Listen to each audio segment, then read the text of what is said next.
धुळे जिल्ह्यातील दिव्यांग बांधवांना स्वावलंबी बनवण्यासाठी जिल्हा प्रशासनाने एक अत्यंत स्तुत्य असा उपक्रम राबवला आहे.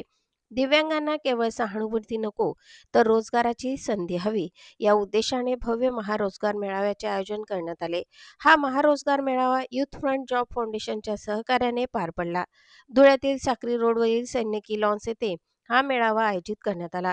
मेळाव्याचे उद्घाटन जिल्हाधिकारी भाग्यश्री विस्पुते यांच्या हस्ते झाले. आमदार मंजुळा गावित यांच्या उपस्थितीत फीत कापून कार्यक्रम सुरू झाला. या मेळाव्यात विविध नामांकित खासगी कंपन्यांचा सहभाग होता. स्थानिक उद्योगांसह अनेक कंपन्यांचे प्रतिनिधी उपस्थित होते. दिव्यांग उमेदवारांच्या थेट मुलाखती येथे घेण्यात आल्या. पात्र उमेदवारांची निवड प्रक्रिया जागेवरच राबवण्यात आली. मूकबधीर आणि अस्थिव्यंग उमेदवारांनाही समान संधी देण्यात आली. सुशिक्षित बेरोजगार युवक युवती मोठ्या संख्येने सहभागी झाले होते. रोजगारासाठी धडपडणाऱ्या दिव्यांगांना या मेळाव्यात आशेचा किरण मिळाला.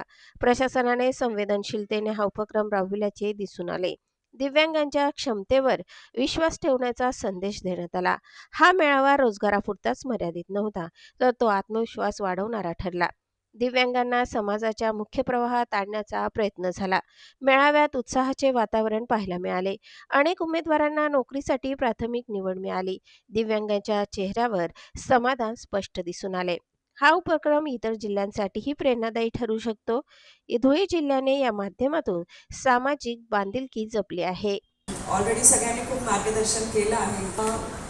माझं बोलण्याचं फक्त इतकं राहील की सगळ्यांनी सांगितलं की दिव्यांग त्यांना काहीतरी थोडं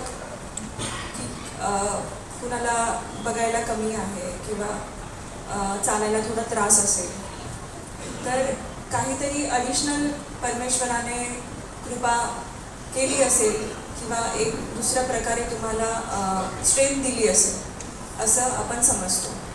तर ज्यावेळेस आपण दिव्यांग म्हणतो तर दिव्य या शब्दावर तुम्ही सर्वांनी आज इथे असं मला वाटतं सगळे सुशिक्षित एज्युकेटेड क्लास इथे, तर शरीराची कमी जी आहे ना ती प्लस मायनस आपण पूर्ण करू शकतो. पण जो मनाचा मोठेपणा आहे ना तो तुमच्यापेक्षा मोठा कोणाचकडे नसेल असं मला वाटतं.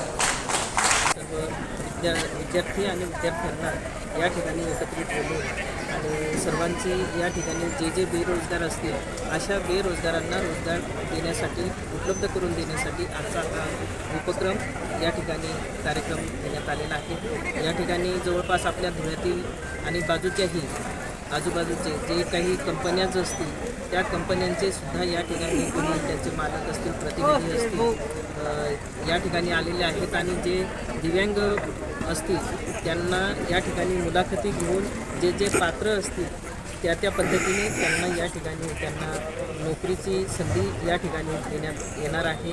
अशा पद्धतीने आजचा हा उपक्रम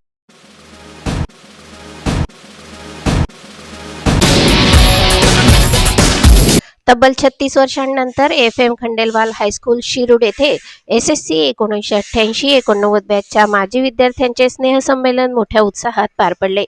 50हून अधिक माजी विद्यार्थ्यांनी सहकुटुंब उपस्थित राहून बालपणीच्या आठवणींना उजाळा दिला. शाळेच्या बेलच्या नादाने कार्यक्रमाची सुरुवात झाली आणि प्रार्थना व राष्ट्रगीताने वातावरण भारावून गेले. तत्कालीन शिक्षकवृंद आणि मुख्याध्यापकांची उपस्थिती सोहळ्याला भावनिक उंची देणारी ठरली.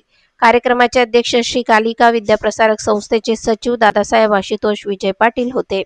मान्यवरांचा सत्कार, स्मरणिकेचे प्रकाशन व विशेष वेबपेजचे अनावरण करण्यात आले. माजी विद्यार्थ्यांनी शाळेसाठी स्पर्धा परीक्षेच्या पुस्तकांच्या सुसज्ज कपाट भेट दिलं. गुरुऋणांची जाणीव, मैत्रीचा जिव्हाळा आणि न संपणाऱ्या नात्यांचे दर्शन घडवणारा हा स्नेह संमेलन सोहळा सर्वांच्या स्मरणात कायमचा कोरला गेला.